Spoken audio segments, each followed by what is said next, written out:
Welcome back guys. आज हम बात करेंगे, yes you guessed it right, that's jaundice. अब जॉन्डिस होता क्या है ये समझेंगे पहले। जॉन्डिस एक वर्ड से आया है जिसे कहते हैं जॉनिस। This is a French word जिसका मीन्स होता है येलोनेस। इसमें आईज का जो स्क्लेरा पार्ट होता है और स्किन, इन दोनों में येलोनेस आ जाती है। एक्चुअली इस आईज में जो स्क्लेरा होता है उसमें एक प्रोटीन होता है जिसे कहते हैं इलास्टिन। ये बहुत अच्छे से बाइंड हो जाता है एक केमिकल के साथ जिसे कहते हैं बिलिरुबिन। ये this is the main imposter behind the yellowness of skin and eyes. अब हम बात करेंगे, because this is the main imposter, हम बात करेंगे बिलिरुबिन होता क्या है, कैसे बनता है और जॉन्डिस कैसे होती है। अब बात करेंगे बिलिरुबिन कैसे बनता है। तो हमारे बॉडी में जो ब्लड होता है उसमें एक सेल्स होती है जिसे कहते हैं RBCs, you all know it. अब इन आरबीसीज का एक लाइफ स्पैन होता है जो कि अराउंड 120 डेज होता है। जब ये अपने लाइफ स्पैन के एंड के करीब आती है तब एक सिस्टम एक्टिवेट होता है हमारी बॉडी में जिसे कहते हैं रेटिकुलो एंडोथेलियल सिस्टम और मैक्रोफेज सिस्टम। इसमें सेल्स होती है जिन्हें कहते हैं मैक्रोफेज, ये इम्यून सिस्टम का पार्ट है। ये आती है और जो ओल्ड ब्लड सेल्स होती है उनको इनगल्फ कर लेती है, तो खा लेती है। इसके बाद होता क्या है कि जो हीमोग्लोबिन होता है उस आरबीसीज में, जो कि ऑक्सीजन कैरिंग पार्ट होता है, इसको ब्रेक डाउन कर दिया जाता है हीम और ग्लोबिन में। अब जो ग्लोबिन होता है वो फर्दर ब्रेक डाउन होता है अमीनो एसिड्स में, और हीम ब्रेक डाउन होता है आयरन और प्रोटोपॉर्फिरिन में। और ये जो प्रोटोपॉर्फिरिन है ये फर्दर कन्वर्ट हो जाता है अनकॉन्जुगेटेड बिलिरुबिन में।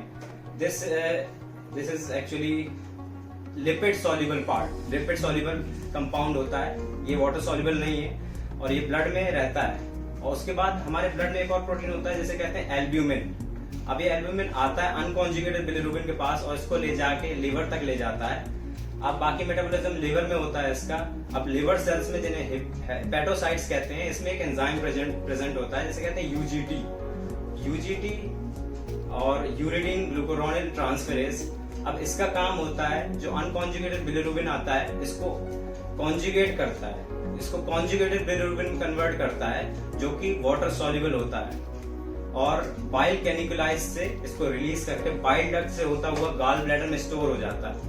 अब क्या होता है, जब आप कोई फैटी मील लेते हो तो आपका गाल ब्लैडर इस कॉन्जुगेटेड बिलिरुबिन को बाइल के फॉर्म में रिलीज करता है इंटेस्टाइन ड्यूडेनम में, जो कि प्रॉक्सिमल पार्ट है इंटेस्टाइन का।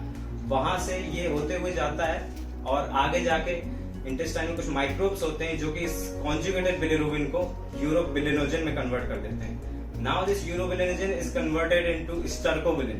अब स्टर्कोबिलिन जो होता है वो ब्राउनिश होता है कलर में, और इसी की वजह से जो ह्यूमन फीसिस होती है इसका कलर ब्राउन होता है।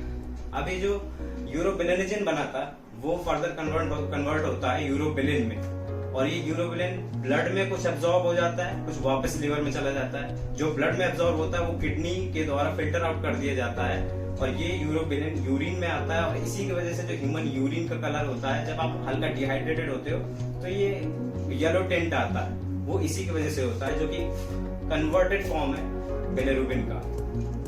अगर आपको ये वीडियो पसंद आया तो please give it a thumbs up and subscribe to the channel, और बेल आइकन दबाना नहीं भूलिएगा ताकि आप नोटिफाई होते रहें जैसे भी मैं वीडियो अपना पोस्ट करूँ। अगर आपको कोई भी डाउट या क्वेरीज है, you can post it on the comment section. I will try to reply all of you.